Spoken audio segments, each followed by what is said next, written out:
Hi, fifth graders. Today we're going to be reading chapters 9 and 10 of Don Quixote. Make sure you're following along on Epic. It starts on page 35. Chapter 9, The Knight of the Wood. Don Quixote and Sancho were sleeping in the woods when a noise awakened them. Two men had come on horseback. One of them got off and invited the other to stay. There was good grass for the horses and peace and quiet for thought, he said. Don Quixote looked carefully. One of them was wearing armor. Sancho, my brother, adventure is before us, he said. The other knight heard voices and asked who was there. Don Quixote answered and they got together. The two squires took off in another direction. The life of a squire is indeed hard, isn't it? The new squire said. It wouldn't be so bad if we ate regularly, Sancho replied. The other one took food out of his saddlebag and they shared it. They watched the stars for a while and fell asleep. Their masters were neither eating nor sleeping. The other knight, who called himself the Knight of the Wood, said to Don Quixote, The proudest moment of my life came when I defeated that famous knight, Don Quixote de la Mancha. I made him confess that my lady, Casildea, is more beautiful than his Dulcinea. I don't doubt that you have defeated the bravest knights in all Spain, but not Don Quixote de la Mancha, the selfsame said. Maybe someone who looked like him, but not him. Oh no? I can prove it to you. He's tall, thin, has a pointy nose, a big fallen mustache, and grayish hair, the other knight boasted. His squire is a farmer by the name of Sancho Panza. His horse is named Rocinante, and the lady of his dreams is Dulcinea del Toboso. It is absolutely false that you have defeated Don Quixote de la Mancha. I am Don Quixote de la Mancha, and you have never defeated me. I'll prove it to you with the strength of my arms. So will I, as soon as day breaks, his opponent said confidently. Sancho was speechless when he heard the news. A duel? He feared for his master.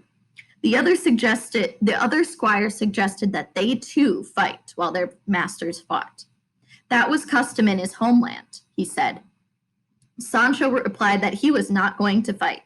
He had been a peaceful man all his life, and he intended to remain one.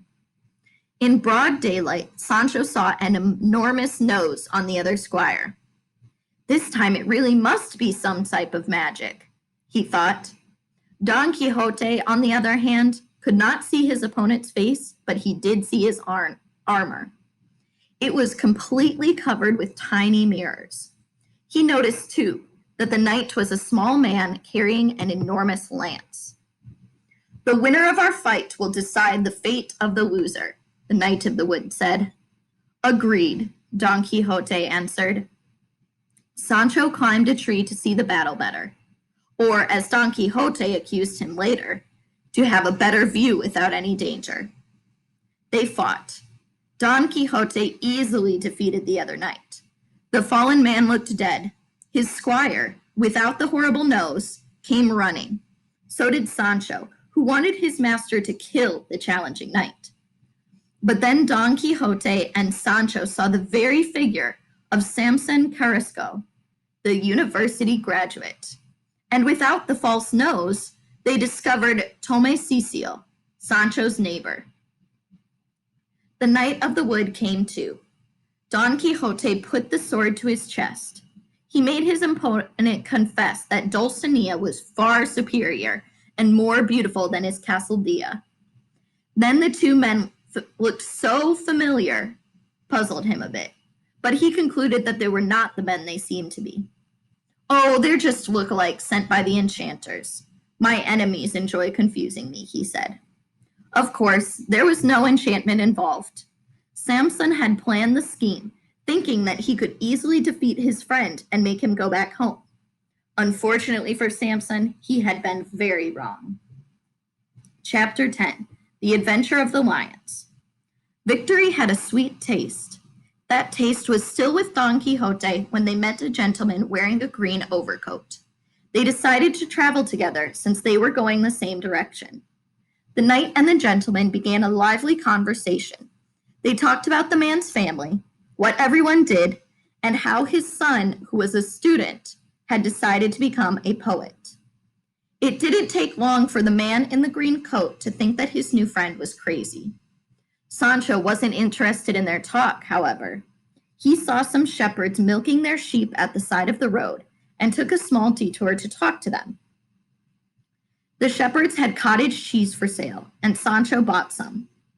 About the same time, Don Quixote spotted a caravan flying royal banners. He called his squire because Sancho had the helmet.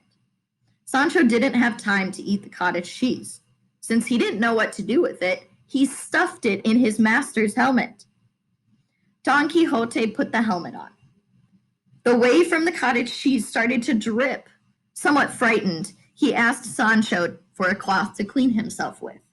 Then he took the helmet off and smelled it. "You traitor and bad friend, this is one of your dirty tricks," he yelled at Sancho. "You put cottage cheese in my helmet, and I thought there was seriously something wrong with me." Sancho said sheepishly, "Master, if it's cottage cheese, give it to me and I'll eat it. But believe me, master, I don't know how that got in there. I think that some wizard must be after me too for being your squire." And as usual, Don Quixote blamed his enemies. "Everything is possible, Sancho," he said. Their traveling companion could not believe what he had seen and heard until he saw what came next. The ox cart with royal banners was at their side now. With it came a cart driver and another man. Don Quixote planted himself in the middle of the road, blocking their way. "Where to, brothers?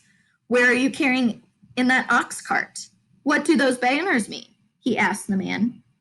"The cart is mine," the driver answered. "I'm transporting 2 brave lions to the court. They are a gift to the king. The banners mean that the cargo is His Majesty's property." "Are the lions big?" Don Quixote asked. "They're the biggest that have ever crossed from Africa to Spain," the lion keeper said. "I should know. I have transported many other lions before, but none like these. The one in the front cage is the male, the other the female. Right now they are very hungry. They haven't had a thing to eat all day. So, your lordship, I suggest you move away and let us go. These animals need to be fed soon." Don Quixote smiled with pure joy. "Lions! A couple puny lions should scare me, eh?"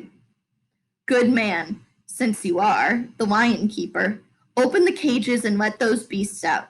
I will show them who Don Quixote de la Mancha is, in spite of the wizards who have sent them to me." The man in the green coat mumbled. No doubt about it. Either the man is crazy or the cottage cheese softened his brain. Sancho, who heard his remark, said, "No, he's not crazy, just bold." Everybody wanted to convince Don Quixote that it was foolhardy to face the lions. Actually, it was suicide, they said. But all talk failed, and those present scattered as fast and as far away as they could before the cage was open. Sancho cried deep, heartfelt tears.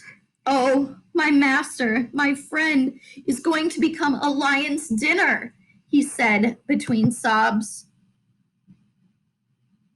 Under threat, then, the lion keeper opened one cage. Don Quixote thought for a minute. Should he face the lion on horseback or on foot? On foot, he decided. Rocinante might be scared by the sight of the lion. The lion turned around in his cage, then stretched. He opened his mouth and yawned, then showed a huge tongue and cleaned his face with it. Next, he stuck his face out of the cage and looked around, his eyes like burning coals. Don Quixote stared at him. He wished with all his heart that the beast would jump on him so he could strangle it with his bare hands. The lion, on the other hand, wasn't interested. He turned around, showed his back to the knight, and sat down in his cage. Don Quixote was furious. He wanted the lion keeper to make the lion mad. The lion keeper said that he would not. No, your lordship. The lion had the cage open and didn't feel like coming out. You have proved beyond all doubt that you are a brave and courageous man. The lion didn't want to fight. The shame is on him. Don Quixote was satisfied with this reasoning and called all the others. They were dumbfounded at seeing him in one piece without even a scratch. The lion keeper filled them in on the details of what they had missed, actions and words. As soon as I arrive at the court, I will personally tell His Majesty of Don Quixote's courage, he said. Sancho, on Don Quixote's orders, gave the driver and the lion keeper a little money to make up for the delay. The men went happily on their way, relieved that nothing had happened when they had expected the worst. From now on, Don Quixote announced, I shall proudly bear the title, Knight of the Lions, next to my own name. All right, and that's all for today.